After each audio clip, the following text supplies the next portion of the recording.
Look at the young mortal, sleeping so peacefully without a care in the world.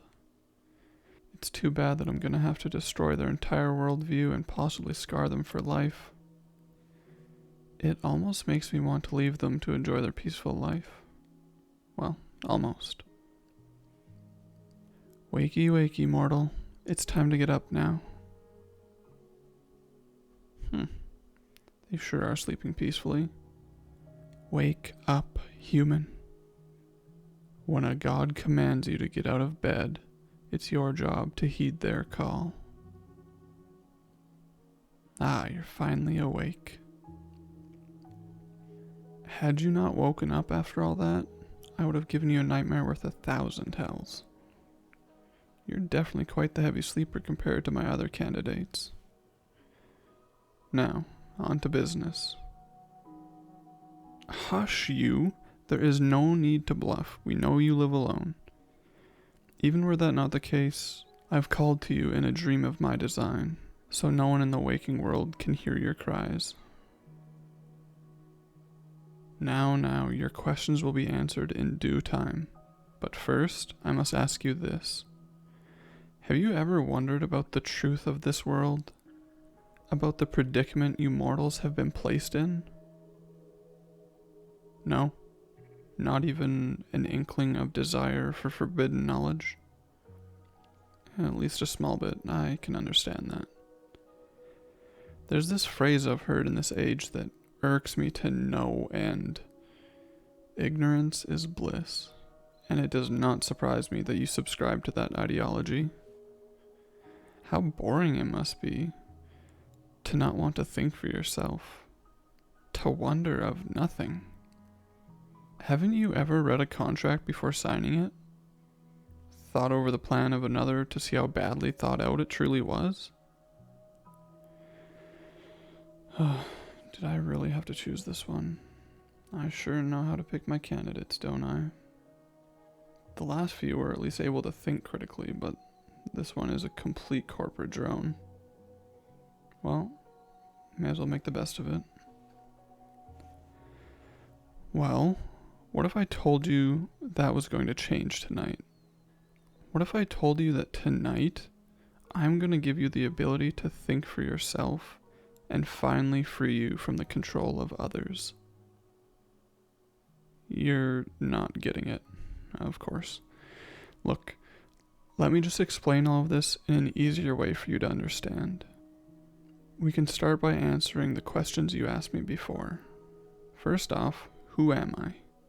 To know my real name would be to overload your primitive mind to the point of exploding. However, I go by many titles.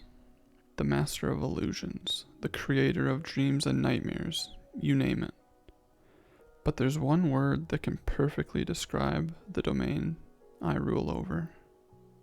Sentience. The concept of thought and emotion.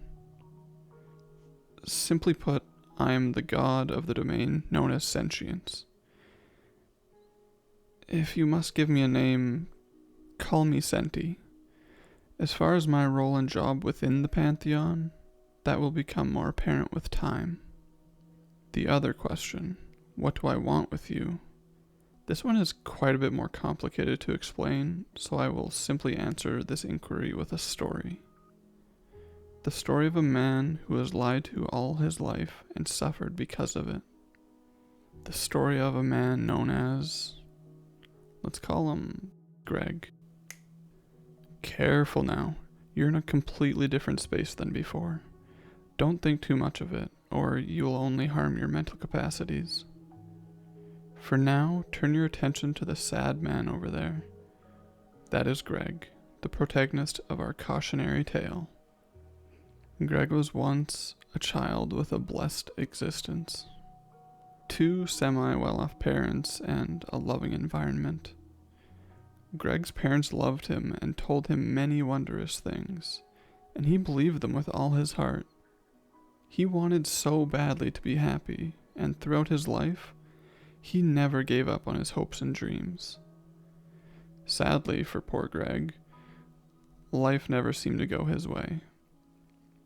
He never was the brightest in school, and by the time he made it to college, he eventually flunked out. He figured that he could be happy simply by providing for his family, by working at a nice firm. However, he was passed over for promotion many a time, and soon after, he was let go for not providing enough to the company. He wanted to find solace with his beautiful wife and family. What he found was not the love of a happy family, but a note saying that his wife had found another and taken the children. That was what led to poor Greg realizing his ultimate mistake, trusting his parents and believing they'd never lie to him. Now, pray tell, what was the lie Greg's parents told him? Here's a hint. Your parents may have told you the same lie. Correct. You may yet be worthy. His parents had told him that as long as he worked hard enough, he could be whatever he wanted to be. He was told that he could be successful in life, that he could find love, that he could be happy. The lie Greg was told was that he had a choice in the matter. Sadly for him, no matter how hard he worked, he could never be smart enough to get through college. He could never be useful enough for his firm, and he could never be desirable enough for his wife. And that is my ultimate role in the pantheon of the gods, the greatest illusion of all, the illusion of choice. Every action you will ever take, every decision you will ever make, was decided the moment you were born by those you will never see in your lifetime. The gods, however, have their own domains, and their will on the people cannot truly be forced by their power. That is when they look to me, whose very domain was the mind of mortals, as well as the goddess of life, to do their dirty work. Though really, most of the work was on the goddess of life, who, with a small influence from me, shaped their personalities at birth to act on behalf of the god's will. All I truly did was hide the strings that she bound you with. I have long since gotten tired of this game the gods play with mortal minds, however, all because they fear the day that humans discover their scheme and revolt. For as it's foretold, when all of humanity's perception towards a god becomes hostile, the god loses their power and their domain runs free of external control. In short, they become mortal. Oh, calm down, it's not as bad as you think. It would only work similar to the theories your scientific experts detail. In fact, if you were to ask my opinion, the gods themselves are nigh useless. Myself? You ask if I worry about losing my power. Do not forget that I am the god of human perception itself. And if I wanted, I could change human perception to regard myself as the only god and gain access to all their pantheons.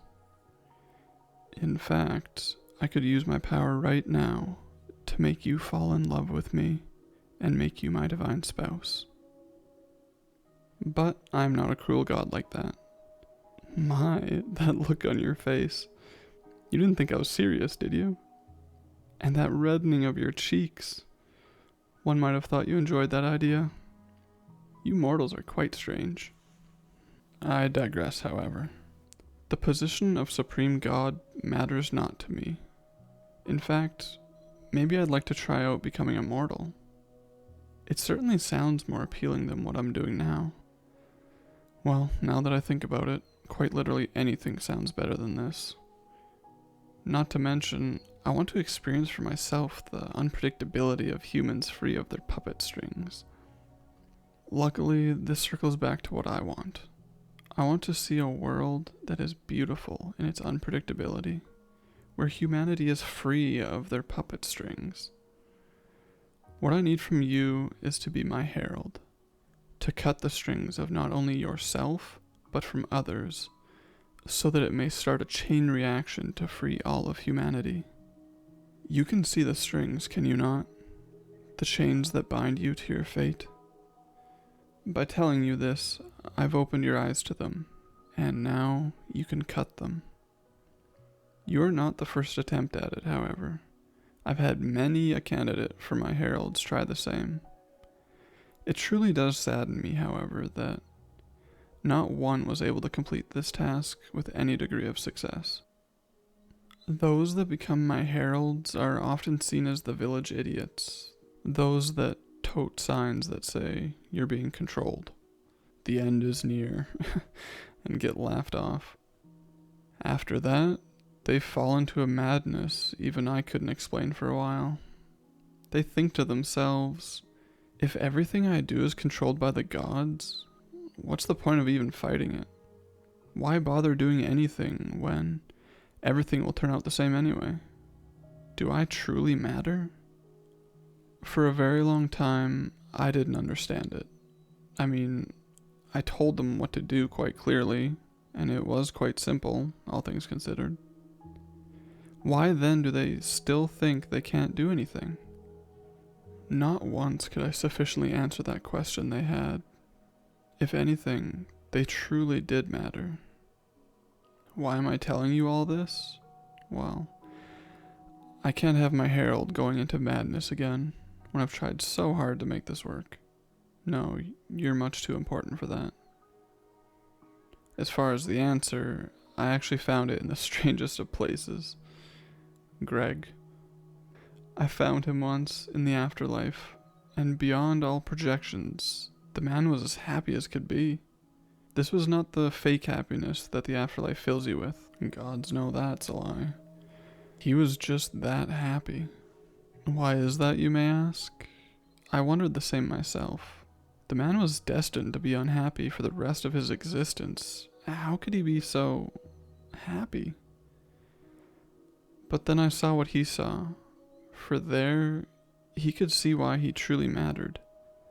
His children. For it was not their new father they loved and admired, but their real father, the one that took care of them even with his life nearly in shambles. It was because of him that they were able to become upstanding members of society that made a big impact on their community.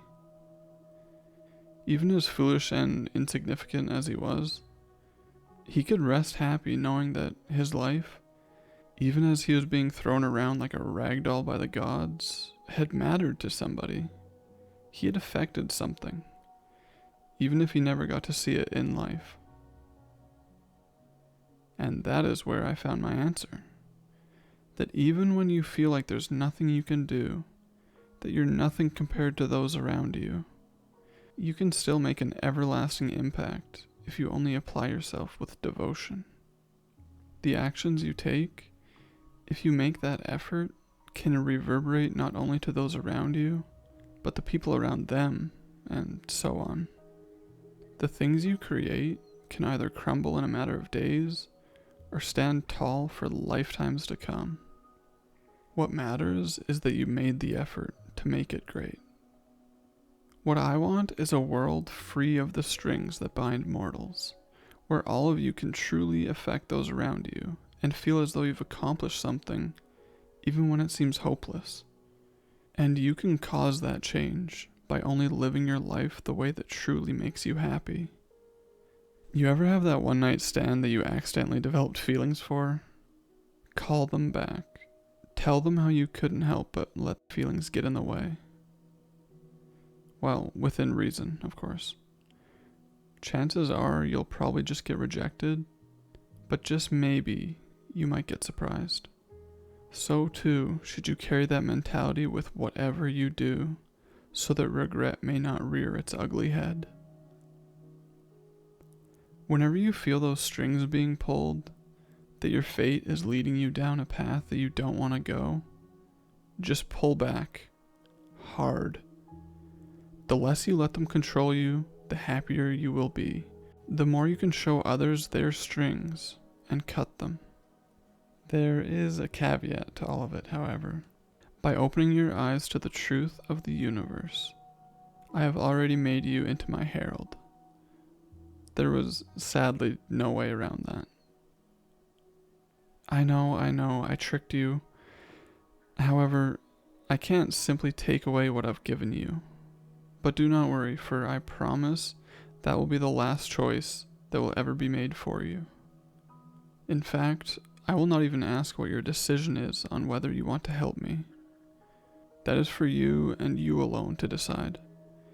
Just keep that answer in your heart whenever you need to make it. Remember, it's your choice whether to fight or stay with the strings, and I won't force you, else I throw away everything I've already told you. I'd only be throwing my own chains upon you and calling you free. Whatever choice you make, all you need to do is be sure of that decision, and fate will surely change. Now I shall take my leave. Live your life, do what makes you happy. That is all I ask. If you show that happiness of freedom to others, then perhaps they too may be able to cut their own strings and live their lives to the fullest. Do not let anyone tell you what you want, but do what makes you feel fulfilled, that makes you feel as if your life is your own. Farewell, my herald. May we see each other again in a new world filled with joy.